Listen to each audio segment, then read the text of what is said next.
Tunde wiped the sweat off his forehead as he stared at the bank alert on his phone. Just 350,000 naira left in his savings. It was barely enough to cover rent, let alone start a real estate business.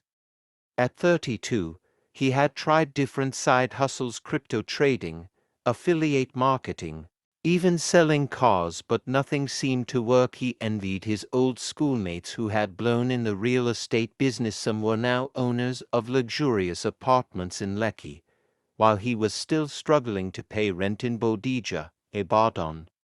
"How do these guys do it?" he muttered, scrolling through Instagram, where flashy real estate moguls flaunted their wealth. He knew real estate was a goldmine, but with his limited capital, breaking into the industry felt impossible. One evening, while attending a wedding in Aluyola State, Tunde overheard two elderly men discussing a recent land deal. One of them, Chief Aidwale, was a renowned investor, but unlike others who flaunted their success, he lived a quiet, simple life. Tunde's curiosity was piqued when the other man asked, "Chief, how did you turn that small plot of land into a 500 million estate?" The old man chuckled. "It's not magic, my friend. It's about knowing where to buy before everyone else." Tunde knew he had to meet this man that night. He searched for Chief Aidwale's contact details, and after multiple calls, he finally secured a 15-minute meeting with the legend himself. Tunde arrived at Chief Aidwale's office in Dugby, expecting to see an ultra-modern skyscraper. Instead, he found a modest, well-maintained building with an old sign that read Aidwale and Sons Property Consultants since 1978. Inside, the chief, a man in his 70s, sat behind a wooden desk sipping herbal tea. "You want to succeed in real estate?" Chief Aidwale asked, sizing him up. "Yes, sir, but I don't have millions to invest." Tunde admitted. The chief smiled. "You think I started with millions?" He leaned in and whispered, "Real wealth is built by spotting opportunities before the crowd."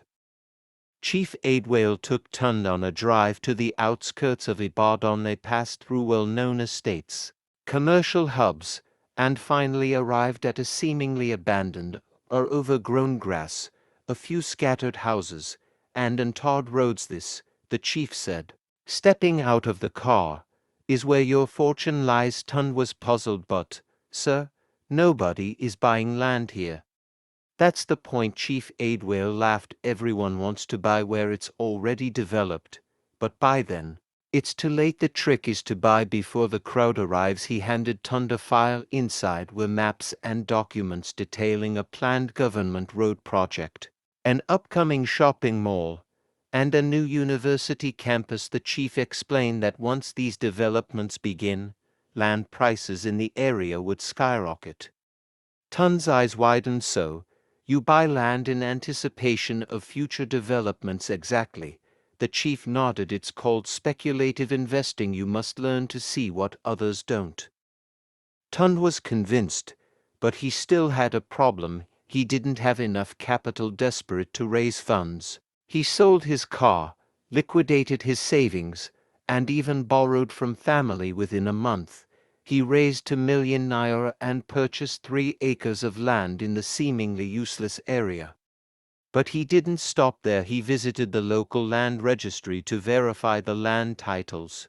And then he did something brilliant. He partnered with a construction company looking to expand. He offered them a future deal, which allowed him to hold onto the land without pressure to resell immediately. In a short while everything changed. The government completed the new expressway, connecting the area to Ibadan's commercial district. A major supermarket chain announced the opening of a new branch nearby. Real estate developers started buying land at 3 times the price Tunde paid. Investors who once ignored the area were now desperate to get a piece of it. But Tunde, he had already sold half of his land for a 500% profit and reinvested in affordable housing projects, setting himself up for continuous rental income. Many people believe real estate is only for the rich, but wealth is built by making smart, Early moves if you want to succeed in real estate in 2025. Follow these key lessons. Look beyond the obvious. Don't chase expensive, overhyped locations. Find hidden gems before they boom.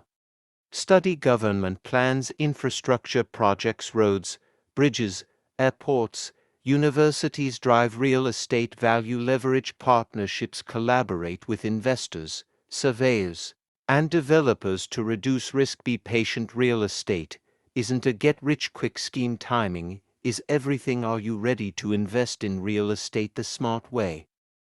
Property and facility management perspective. Tunde's story highlights key principles in property and facility management, including strategic land acquisition. Investing in underdeveloped areas with future potential ensures long-term profitability. Facility managers and property investors must assess location growth trends before making purchases. Plan development. After acquiring land, Tunde partnered with developers to maximize land value, a critical facility management approach. Proper planning ensures that properties serve both residential and commercial needs.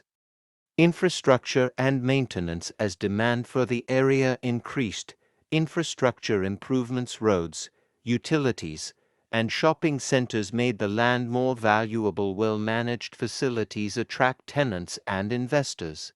Sustainable investment. Instead of simply reselling land, Tunde invested in housing projects, ensuring continuous rental income. Facility managers must focus on long-term asset value, not just short-term profits.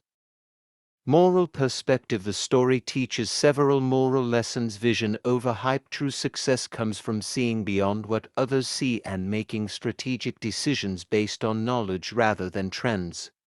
Hard work and risk-taking. Tunde took bold risks by selling his car and liquidating his savings. Success often requires sacrifices and calculated risks. Integrity in business. Tunde ensured land title verification, legal approvals, and ethical partnerships. Honesty and due diligence prevent future disputes.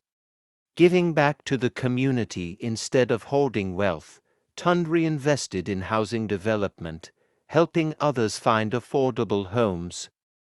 Legal perspective. Tunde's journey also emphasizes the legal aspects of property investment. Land title verification. Before purchasing land, Tunde verified the land registry records to avoid fraudulent sales and disputes. Government approvals. Infrastructure projects and developments require legal permissions. Understanding zoning laws, building permits, and land use regulations is crucial. Contracts and agreements. Partnering with developers involved legally binding contracts. Proper legal documentation protects both parties from financial loss and conflicts. Avoiding land grabbing issues. In Nigeria, land disputes are common. Tunde's approach of checking with surveyors and government agencies ensured his property was legally secured. Lessons learned. Invest early. Think long-term. The richest investors buy land before development begins. Do your research. Verify legal documents, government plans, and infrastructure projects before purchasing property. Partner with the right people. Collaborating with professional surveyors, developers, and lawyers reduces risks and increases success.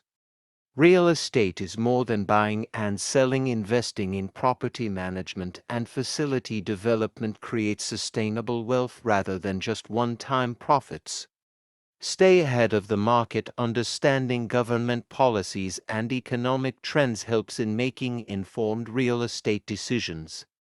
If you find this story enlightened, please like, comment, share and subscribe to my channel for more content on property, facility and real estate management business tips. Thank you for watching. See you in my next video. God bless you.